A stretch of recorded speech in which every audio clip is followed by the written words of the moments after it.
Which is better, a generator or an Ecoflow? I spent ages having this discussion with a friend of mine the other day, and you'd think it would be fairly straightforward, but actually we have very, very differing opinions. Let me tell you why. If you've ever run low on power in your motorhome or your camper van, you'll know how frustrating it is. You'll know how much it can impact your lifestyle. And if you can't recharge your phone, or you can't work like I am as a digital nomad, I can't recharge my laptop or whatever other appliance you want to run, like a hairdryer, it can have a real impact on your lifestyle in the van, both in summer and in winter.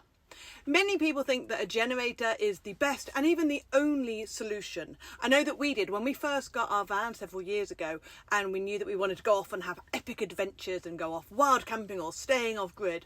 We bought a generator. We thought that the only solution to getting power when you weren't plugged into a campsite or the mains was to get a generator. That's just what we thought we had to do. But technology has now moved on massively in the last couple of years. Power stations like the Ecoflow are much more readily available, they're much cheaper, and they are much more powerful than they used to be. Now, obviously, the two units are not the same. I'm not for 1 second trying to suggest that a generator and an Ecoflow do the same thing. They don't. One obviously creates power and one stores it and is basically a battery.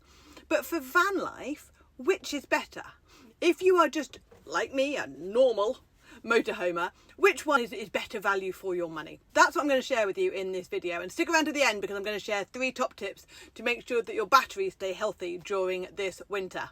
Firstly, let's get some admin and disclaimers out of the way. Yes, Ecoflow provided me with my River Max 2, which I'm very grateful for because I love it. However, they've not told me what to say in this video. In fact, they've not actually approved this video, but never mind, hopefully they do by the time you see it, and all opinions are my own. The only thing that they have asked me to point out to you is that they are having a sale on the Ecoflow website where you can save up to £450 on an Ecoflow, which comes with all of this if you buy before the end of December 2022 using the link in the description below.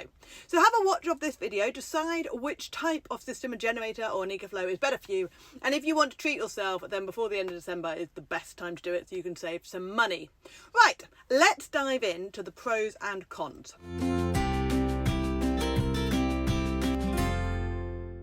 So, as I've already said, an Ecoflow and a generator, they are not the same thing. A generator creates power, creates electricity, and the other one, the Ecoflow, is a battery, basically. It allows you to use the electricity and to power up various different appliances. You can absolutely have both of them on your van if you really wanted to, but the question here is, do you need to? Here are the 10 biggest things to consider when you're choosing which solution is best for you. Now, the first one, noise. Obviously, that is the biggest consideration. The problem with a generator is an engine, and most people, certainly most campsites, ban them, dislike them. You're not allowed to use them. Pretty much everywhere we've ever been, I don't think they've allowed you to use a generator. They are annoying to have in the van next to you running their generator all night. The Ecoflow, conversely, is as quiet as a baby mouse at nap time. I often sit outside on a campsite and use it while I'm working, and occasionally you get a small kind of buzzy, whirry sound, but nothing that your next door neighbour would hear. So that makes it a lot easier to use throughout the evening, as I will talk about shortly, and also in various different scenarios. The other thing, within 4 years of having a generator, I used it 3 or 4 times because I couldn't start the freaking thing. I had one of those pull starts that was really awkward. Not only that, it was a pain to get it out from its store because it was bigger and it was heavy, and we put it outside, it was a faff, especially when all I wanted to do was charge my laptop. It was an absolute pain in the ass. Talking of storage, the generator, because obviously it was heavy, we had to balance and payload and everything else, I had to put it under a seat in the van, and getting it out, it was difficult to lift, whereas this thing is 6 kilos. I can lift it with one hand with a dog on my lap. So yeah, the generator was much more bulky for me to cart around, and using that pull start, it was just an absolute pain. I love the fact that this thing is easily portable. I use it all over the place. I've used it outside, as I've already mentioned, but I've even taken it onto the beach. We've taken it on a walk. I can honestly say I've never taken my generator to the beach or for a walk. A big thing to consider, however, is power output. One thing a generator will do is it will give you much more power output to use. Depending on the size of the generator that you buy, of course, you can easily power things like an 1800 watt hairdryer, or you can run a pressure washer. which I know a lot of people, if you have a generator on board, a lot of people use that then to clean off their van. One thing that I love about the Ecoflow is it's got this button called X Boost, which allows you to basically double the power output for a short period of time. So this is a 500 watt unit, and it will become a 1000 watt unit, which is actually enough to power my travel hairdryer for a short period. I've got an 800 watt hairdryer, and that works brilliantly, especially in the winter, because you don't want to be hanging around with wet hair in the winter. Talking of winter, this is where our biggest discussion point came. Now, my friend Hannah, huge fan of motorhome skiing, she actually runs the website Winterized and Snowmad sites with her partner James, and they both say that a generator is absolutely essential in that scenario. And she's right. If you're planning on going up a mountain in the middle of winter, covered in snow for weeks on end, and you want to stay off grid, not stay in a campsite, you're going to need a way to create your own power, i.e. take a generator with you. And they are much more widely accepted in winter, because of course everyone uses them. However, one thing to bear in mind is that not all generators will work up at altitude. The cheaper ones certainly don't work up a mountain. So you do need to pay more money to get one that is going to work for you in low temperatures and also up a mountain. The Ecoflow, whilst it's of course not designed to create power, it will work wherever you take it. So if you did decide to go up a mountain and you wanted to have a way of charging up your laptop or your phone whilst you are up there, then it will work. Now, winter may well be a time, if you are planning on using it a lot in winter, where you want both, because you don't want to be firing up a generator in the middle of the night just to charge your laptop. And I can get about 3 to 4 charges on my laptop, which is a MacBook Air, before I need to recharge the unit.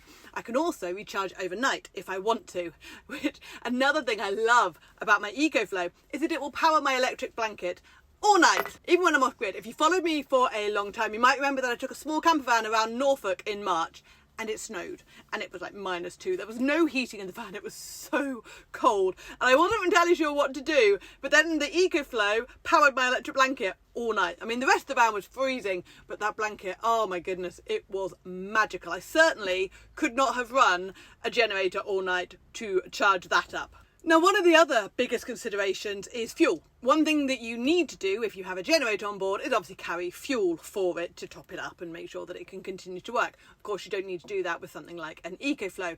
Don't forget that some countries in Europe make it illegal to carry petrol cans in vehicles. Portugal, I know, is one of them, which can make it really difficult to have a generator on board. Having said that, a generator doesn't need recharging. It is, as long as you do the maintenance, of course, it's always ready to go, whereas an Ecoflow does need recharging. This one you can recharge from solar panels. You can actually use it for the 12-volt charger in your van, and you can also charge it from a USB-C socket. Some wall sockets now got these USB-C sockets. If you do charge it via the wall, via the normal plug, it can actually recharge in as little as an hour, which is way quicker than previous models, which I love about this thing. It's so quick. Another thing is reliability. Now, obviously, this is basically a lithium-ion battery, and they are designed to be used and discharged every day for almost 10 years. I guess 9.6 years, about 3,000 cycles. It's also got a 5-year warranty on it, and it's got this brilliant smart battery protection system which helps extend the life of the unit. This monitors overloading, it monitors if it gets too hot, short circuiting, low temperatures, like now it's -2, low voltage, and also over current. Conversely, a generator requires much more maintenance. It is an engine after all. There are various things that you've got to do with it. Although the more expensive models do come with their own warranty, of course they do, but you do have to do the maintenance to make sure that that warranty is valid. Another consideration is price. Of course, Hannah said that because she was using one to go in the winter and go up mountains, she would look to pay around £2,000 for a decent generator. The Ecoflow is much cheaper than that. You can of course get cheaper generators than that as well, but they won't always do necessarily what you want them to do, so make sure you do check them out properly to make sure that you're getting what you want from that. But the difference in price there is massive, especially if, let's face it, if you're like me, and the main reason you want that bonus power is if you're staying up. We used ours at the top of Cime in Italy, and we were staying at the top of a mountain in the summer, and all I wanted to do was charge my laptop. That was it. Everything else was running great on the van, but my freaking laptop's so power hungry. All I wanted to do was just charge it, which is why this thing is so brilliant. And of course, it's like a quarter of the price of what a decent generator would cost. So it's a big difference when you are kitting out your own van as well to consider. The last thing I love about the Ecoflow is it's got the app.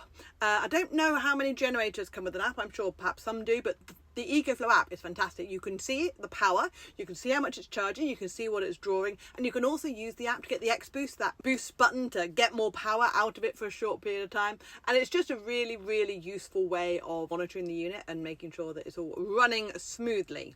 So as you can see, there are definitely pros and cons to both, and not everybody will need the same thing. I'm well aware there are totally different types of van life. The biggest thing to remember is that a generator will charge your van batteries, while the Ecoflow doesn't touch your van batteries at all. It's basically like having an extra battery on board, and that in itself will need recharging when it runs low, although it can be discharged up to 0% and recharged without any damage, unlike normal lead acid batteries. Talking of batteries, here are 3 tips to keep your van batteries healthy during winter. Number 1, if you're not using your motorhome or your camper van for a while, you might want to think about taking out the battery, removing the battery from the van and taking it home with you. Of course, if you're not living in your van. This helps keeps the battery warm, which they like, and allows you to trickle charge it to keep it topped up and keep it healthy. If removing the battery isn't an option, you can get solar panel fitted, which you can put on like your windscreen, and that can connect directly to the battery, and you can use that to trickle charge. Make sure that nothing is connected to the battery, which might continue to drain it down over winter or when you're not using it, like a clock or a tracking system. They can often flatten a battery that you don't realise. And don't rely on solar panel to top up the battery. If you've used the van during winter and the battery's gone low, you're going to get so much less solar power than you do in summer. At the moment I'm getting like 0.3 amps, which is ridiculous. So you're going to want to take your van for a long drive, at least 40 minutes, to give it a bit of a top up. Now if your battery is really, really low, it could take up to 10 hours to recharge it, so that's a very long drive. But if you haven't let it go that low, then just 40 minutes, an hour driving around, which isn't particularly eco-friendly. Ideally, if you can find a better solution, that will be better for the planet. Think of your battery like a dog. They like to be warm and they like to be fed regularly. So yeah, they don't like getting too cold, and they discharge much quicker when they're cold, and they also don't like not getting any food, any energy put into them. So yeah, if you keep them topped up and keep them nice and warm, then they should survive the winter just fine. So I hope you found that video useful. If you'd like to see more motorhoming and van life tips, then hit subscribe.